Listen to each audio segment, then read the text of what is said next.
हमारा सभी बच्चों को गुड मॉर्निंग।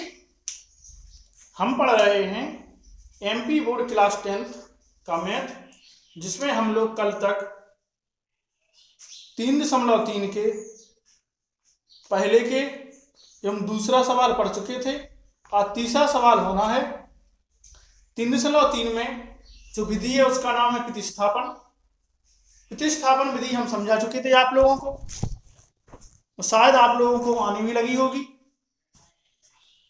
जो आज वीडियो देख रहे हैं वो कृपया कल का वीडियो देखें, जिससे कि उन्हें प्रतिस्थापन विधि अच्छे से समझ में आ जाए।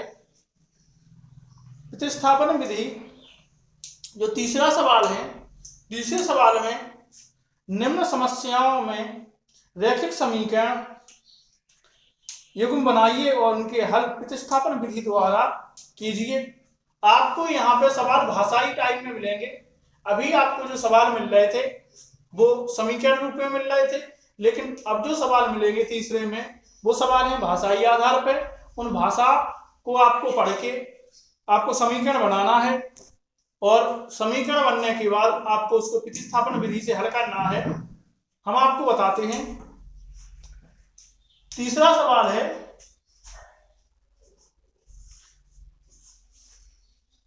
तीसरे का पहला है, दो संख्याओं का अंतर 26 है। कोई भी दो संख्याएं हैं जिनका अंतर 26 है और एक संख्या दूसरी की 3 गुनी है। कोई भी एक संख्या है जो दूसरी की 3 गुनी है, उन्हें ज्ञात कीजिए। सबसे पहले क्वेश्चन ने कहा है कि दो संख्याओं का अंतर 26 है। हम लोगों को संख्याएं नहीं दी गई हैं, संख्याएं ज्ञात करना है और दो संख्याएं जो हैं वो भी नहीं दी गई हैं, इसलिए हम मानेंगे। सबसे पहले माना कि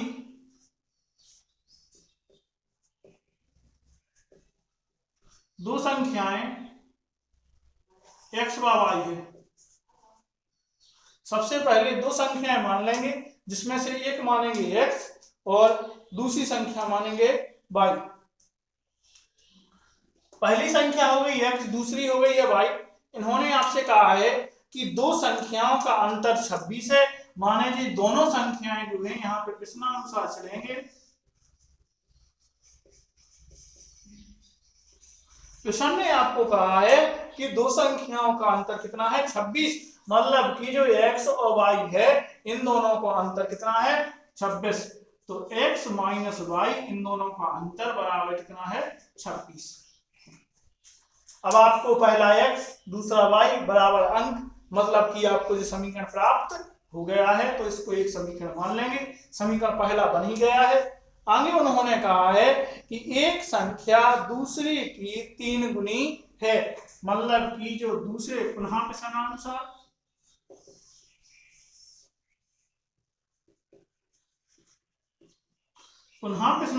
देखेंगे। इसमें उन्होंने कहा है जो पहली संख्या है वो दूसरे की 3 गुनी है। तो आप देखेंगे जो x है वो y की कितनी है, 3 गुनी है। मतलब कि कहा जाए जो x है वो y से 3 गुनी ज्यादा है। अब x किससे बड़ी है, y से 3 गुनी ज्यादा है।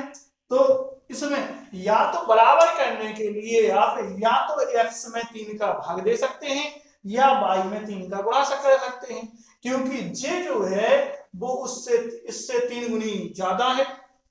j 3 गुनी ज्यादा है। अगर आप इसमें 3 का भाग देंगे तो इसके बराबर आ जाएगी, या आप इसमें 3 का गुणा करेंगे तो j इसके बराबर आ जाएगी। तो अपन यहाँ पे इसमें 3 का भाग गुणा कर देते हैं, तो x बराबर हो जाएगा 3y।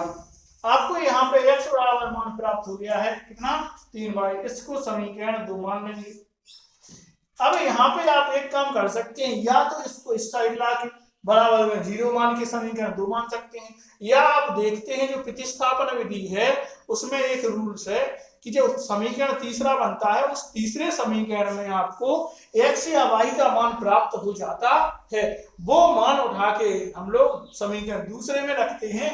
लेकिन यहाँ पे आप लोग देखेंगे कि जो समीकरण 2 है उसमें x का मान पहले से ही प्राप्त हो गया है, तो आपको एक्स्ट्रा x का मान ज्ञात करने की कोई जरूरत नहीं है। इसी को आप लोग समीकरण नंबर 1 में रख के आगे ज्ञात कर सकते हैं, जिससे कि सवाल आपका छोटा हो जाएगा। यहां पे देखेंगे, नीचे लिख सकते हैं समीकरण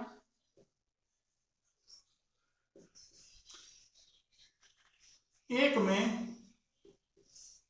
x का मान रखने पर,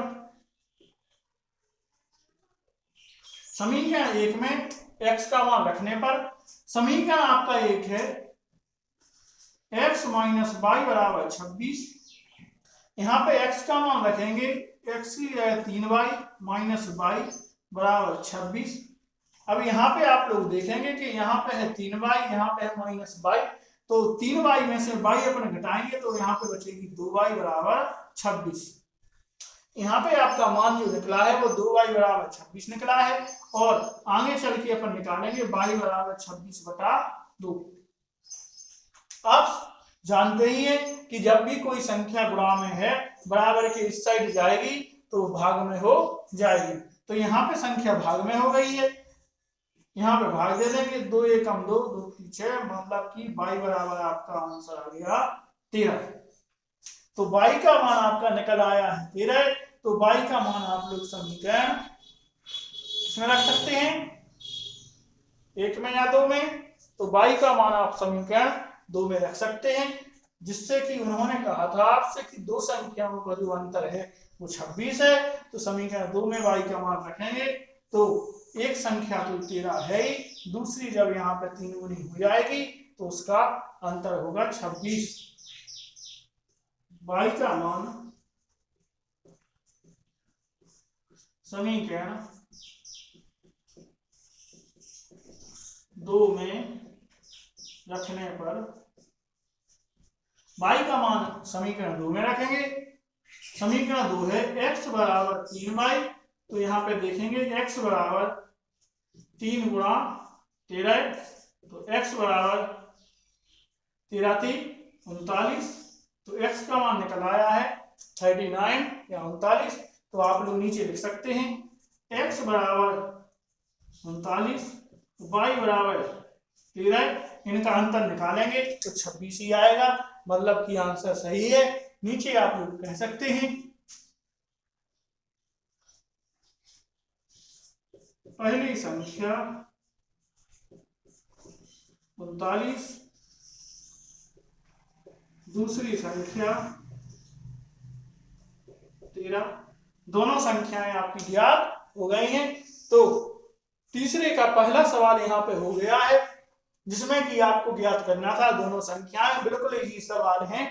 इन सवालों में सबसे ज्यादा आपको देखना है जो भाषा है, लैंग्वेज है, आपको लैंग्वेज के आधार पर चलना है। जिस प्रकार से उन्होंने कहा है उसी प्रकार से आप मान सकते हैं, और कोई भी आपको इसमें प्रॉब्लम नहीं होना चाहिए। जिस प्रकार से मैथ आपको कह रहा है उसी प्रकार से आप लोग चलेंगे, अपने मन से कुछ भी नहीं आगे करेंगे तो आपका सवाल बिल्कुल भी गलत नहीं होगा। इन सवालों में से हम आप पहले ही बता चुके हैं कि परीक्षा की दृष्टि से ये वाले सवाल सबसे अच्छे माने जाते हैं। लगभग इनमें से आने की संभावना बहुत होती है, तो आप लोग इनको बहुत अच्छे तरीके से देखें, कम से कम वीडियो 3 और 4 बार देखें, जिससे कि आपको ये सवाल सही ढंग से समझ में आएंगे। अब अगला सवाल देखते हैं। अभी हम आपको इस हिसाब से बता रहे हैं जिससे कि आप एक दिन में बहुत अच्छे तरीके से समझ सकते हैं। हम वीडियो छोटा बना रहे हैं, आगे चल के हम सवाल इससे ज्यादा बताएंगे, लेकिन लगभग 1 साल में आपका मैथ बहुत अच्छे तरीके से पूरा हो जाएगा।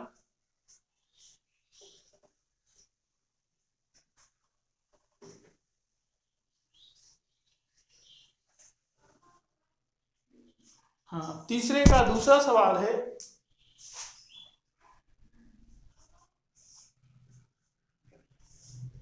तीसरे का जो दूसरा सवाल है उसमें कहा गया है आपको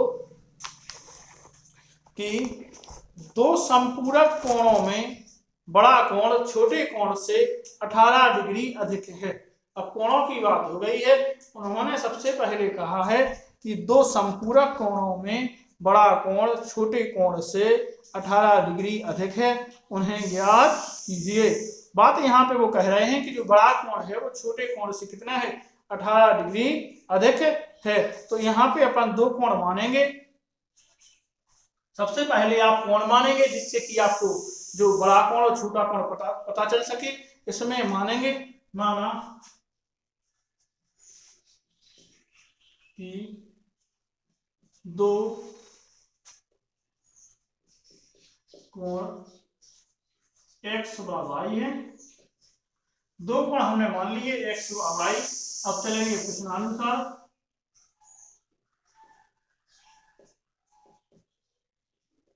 प्रश्नानुसार इसमें देखते हैं, प्रश्न ने आपसे कहा है कि दो संपूरक कोणों में बड़ा कोण छोटे कोण से 18 डिग्री अधिक है।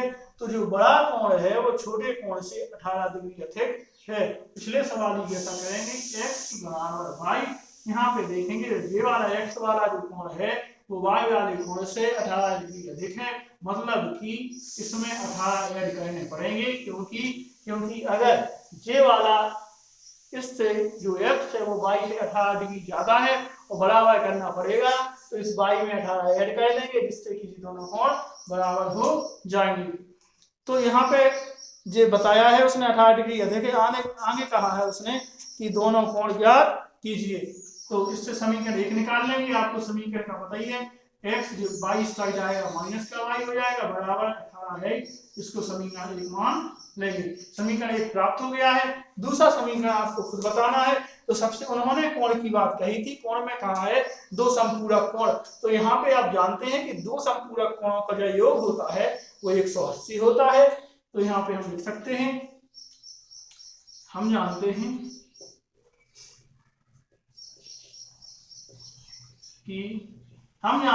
कि x प्लस वाई बराबर 180। इसको समीकरण 2 मानेंगे। इसमें आप लिख भी सकते हैं आगे, हम जानते हैं कि दो संपूरक कोणों का योग 180 होता है। तो हमने नीचे दर्शा दिया है कि x प्लस वाई बराबर 180, या आप ऊपर दो संपूरक कोण यहाँ पे संपूरक लिख सकते हैं। यहाँ पे आप संपूरक लिख सकते हैं। तो दो संपूरक कोणों का योग कितना हो गया, 180 हो गया है। दो संपूरक कोणों का योग 180 हो गया है। आगे आपको करना है प्रतिस्थापन विधि से। समीकरण 1 मिल गया है, 2 भी मिल गया है। तो नीचे करेंगे समीकरण 1 व 2 से।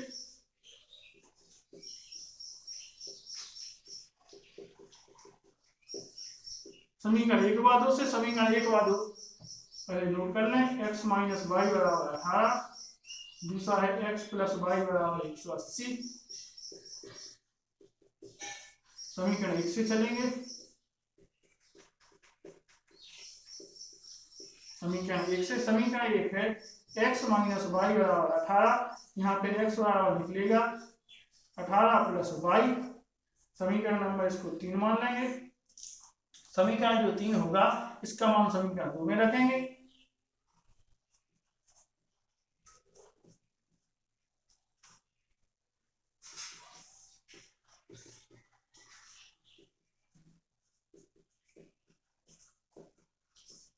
समीकरण 2 में x का मान रखने पर यहाँ समीकरण 2 सबसे पहले नोट करेंगे। समीकरण 2 है x प्लस वाई बराबर 180। इसमें x का मान रखेंगे। x बराबर मान है 18 प्लस वाई। तो x की जगह 18 प्लस वाई, प्लस का y है बराबर 180। यहाँ पे जो एक y 2 y हो जाएंगे। 2y बराबर 180 माइनस 18। तो 180 में से 18 जाएंगे तो यहाँ पे बचेंगे 2y बराबर 162। 162 यहाँ पे बचे तो y बराबर आपका निकल आएगा 162 बटा 2। 2 8 16, 2 1 2। y बराबर निकल आया आपका 81। तो y का मान जो निकला है आपका वो निकला है 81। तो एक कोण आपको पता चल ही गया है कि y बराबर 81। दूसरा y का मान समीकरण किसमें रखेंगे, y का मान समीकरण 3 में रखेंगे। y का मान समीकरण 3 में रखने पर y का मान किसमें रखेंगे, समीकरण 3 में रखेंगे। y समीकरण 3 जो है वो है x बराबर 18 प्लस y, तो यहाँ पे x बराबर 18 प्लस 81, तो x बराबर 99। तो दो कोण हो गए हैं आपके, x बराबर निकल आया है 99 और y बराबर आपका निकल आया है 81। यहाँ पे हम लिख सकते हैं दो समपूरक कोण क्रमशः 99 व 81 है। नीचे हमने लिख दिया है कि दो समपूरक कोण क्रमशः 99 व 81 हैं। जो इन्होंने पूछा था वो ज्ञात हो गया है। हाँ, आगे अब तीसरा सवाल देखते हैं। तीसरा सवाल में उन्होंने कहा है कि एक क्रिकेट टीम के कोच ने 7 बल्ले तथा 6 गेंदें 3800 में खरीदी। बाद में उसने 3 बल्ले तथा 5 गेंदें 1750 में खरीदी। प्रत्येक बल्ले और प्रत्येक गेंद का मूल्य ज्ञात कीजिए।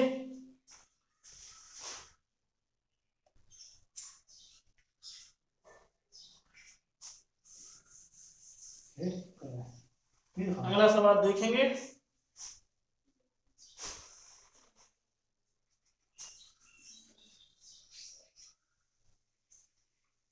तीसरा सवाल में बात गेंद बल्लों की कही गई है।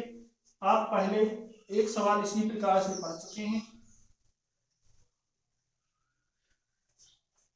सेब अंगूर वाली चाय बात।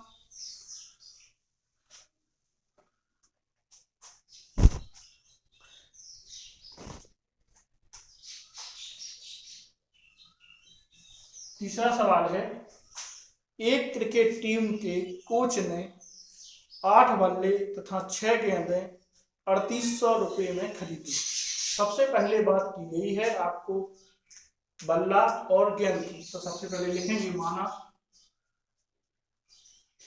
कि बल्ले व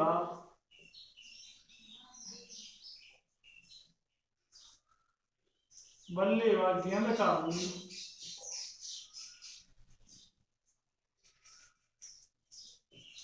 x व y है। तो यहाँ पे हमने मान लिया है बल्ला और गेंद का मूल्य। आगे उन्होंने कहा है आपसे कि 7 बल्ले तथा 6 गेंदों का मूल्य 3800 रुपये है। आप नीचे लिख सकते हैं प्रश्नानुसार।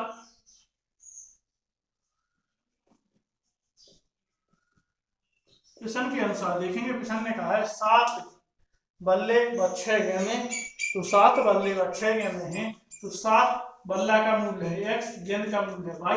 तो आप यहाँ पे लिख सकते हैं 7x प्लस 6y बराबर 3800 रुपये। क्योंकि उसने कहा था 7 बल्ला, माने बल्ला को अपन ने माना x, गेंदों को माना y, तो 7x प्लस 6y बराबर 3800 रुपये। इसको समीकरण मानेंगे ये। और आगे उसने कहा है कि उसने 3 बल्ले और 5 गेंदें 1750 में खरीदे। पुनः प्रश्नानुसार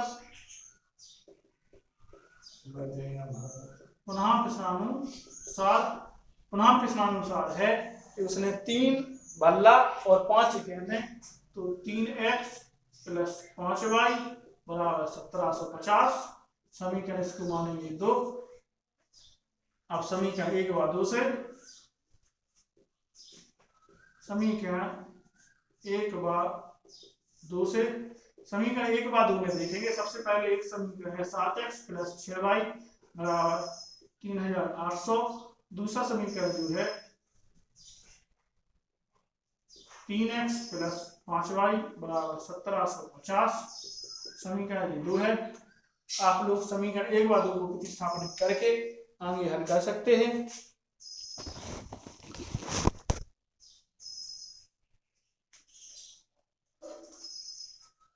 देखेंगे समीकरण सबसे पहले 1 से,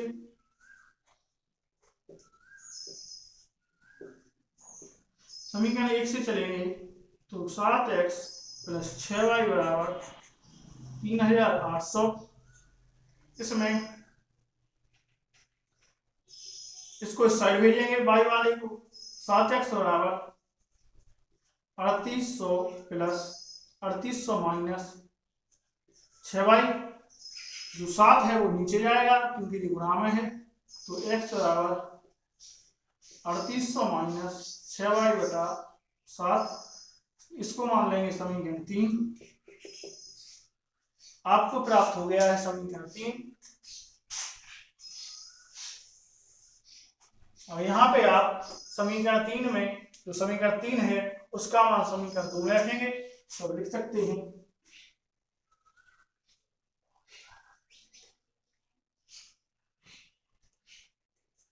समीकरण 2 में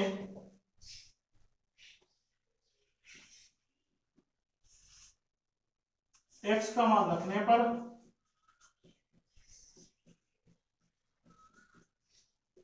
समीकरण 2 में x का मान रखने पर समीकरण 2 है 3x प्लस 5y बराबर 1750। तो 3 x का मान है 3800 माइनस 6y बटा 7 प्लस का 5y बराबर 1750। इसका भाग इसमें देंगे। अगर भाग इसका इसमें नहीं जा रहा है तो इस वाले का गुणा इसमें होगा और इसमें भी होगा। इन हमेशा का जो नियम है वो नियम है, अगर इस वाले का भाग इस वाले में नहीं जाता है तो आप नीचे वाले का गुणा इसमें और इसमें करके इसको हल कर सकते हैं। तो जो 7 है इस 7 का गुणा 5 में करेंगे, उसके बाद 1750 में करेंगे, और जो 3 है जो 3 का गुणा है वो अंदर होगा, 3 का गुणा होगा इस पूरे में। तो देखेंगे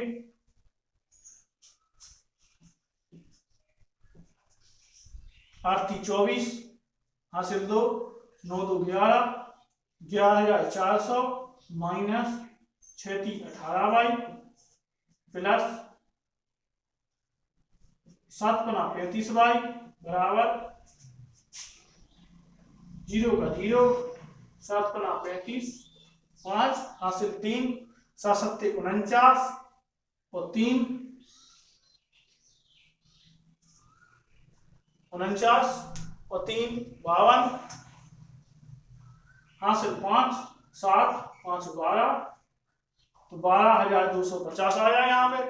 इसमें y वाला 18 माइनस का है, j प्लस का है, तो 35 में से 18 को माइनस करेंगे, घटाएंगे, तो आप लोग घटा के देख लेंगे। इस वाले को इस साइड भेजेंगे क्योंकि ये अंक है, ये दोनों y वाले हैं तो y वाले एक साइड रखेंगे, जो अंक है अंक को इस साइड भेजेंगे। तो 35 में से 18 जाएगा, यहाँ पे बचा अपना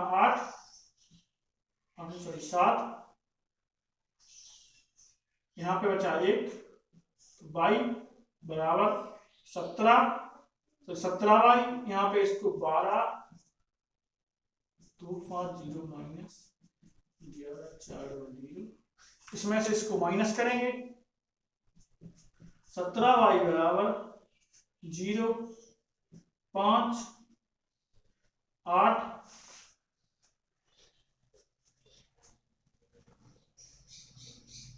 यहाँ पे 0 0 बचेगा, 0 आप लिख सकते हैं या नहीं भी लिख सकते हैं। तो यहाँ पे आ गया 850 रुपये, y बराबर 850 बटा 17, 17 × 85, y का मान जो निकल आया है, y का मान निकला है आपका 50। आगे जो y का मान है वो समीकरण 3 में रखेंगे।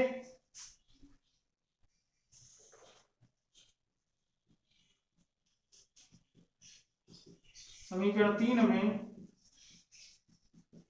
y का मान रखने पर समीकरण 3 था x बराबर 3800 माइनस 6y बटा 7। आगे इसका मान रखेंगे y का 50 इसमें, तो होगा 3800 माइनस 6 गुणा 50 बटा 7। नीचे यहां पे रख लेंगे, x बराबर होगा 3800 माइनस 6 पंचे 30, 300 बटा 7। x बराबर 3800 में से 300 घटेगा, 3500 बचेगा, 3500 बटा 7, 7 गुणा 35 डबल 0, तो x बराबर निकलेगा 500। आपके यहाँ पे दोनों मान निकल आए हैं, x बराबर हो गया 500 और y बराबर हो गया आपका 50। क्वेश्चन ने आपसे कहा था कि प्रत्येक बल्ले और प्रत्येक गेंद का मूल्य ज्ञात कीजिए। जो प्रत्येक बल्ले और गेंद का मूल्य आपको ज्ञात हो गया है, नीचे लिख सकते हैं। अतः बल्ले का मूल्य 500 व गेंद का मूल्य 50 है। ये यहाँ पे लिख देते हैं। अतः प्रत्येक बल्ले का मूल्य 500 रुपये व प्रत्येक गेंद का मूल्य 50 रुपये है। तो 3 सवाल आपके हल हो गए हैं। तीसरा सवाल हो गया है। आज यहीं तक रहने देते हैं, आप तीनों सवाल हल करें। कल आगे 3 सवाल और हैं इसके, तो कल आपके 3 सवाल हो जाएंगे, मतलब कि कल 3.3 खत्म हो जाएगा। उसके आगे जो 3.4 है उसमें विधि रहेगी आपकी विलोपन, वो देखेंगे। हम आपको बता ही चुके हैं कि जो प्रतिस्थापन विधि है वो विलोपन विधि है। इस अध्याय 3 की सबसे मुख्य विधियां 2 ही हैं, इसलिए आपको जो 2 विधि हैं बहुत अच्छे तरीके से पढ़ना है, आना ही चाहिए। और आज के लिए इतना ही रहने देते हैं। आप लोग वीडियो शेयर, लाइक और सब्सक्राइब करें, जिससे कि वीडियो सभी बच्चों तक पहुंचे, और ध्यान से देखें। अगर आपको कोई भी प्रॉब्लम आती है तो कमेंट बॉक्स में हमें जरूर बताएं। धन्यवाद।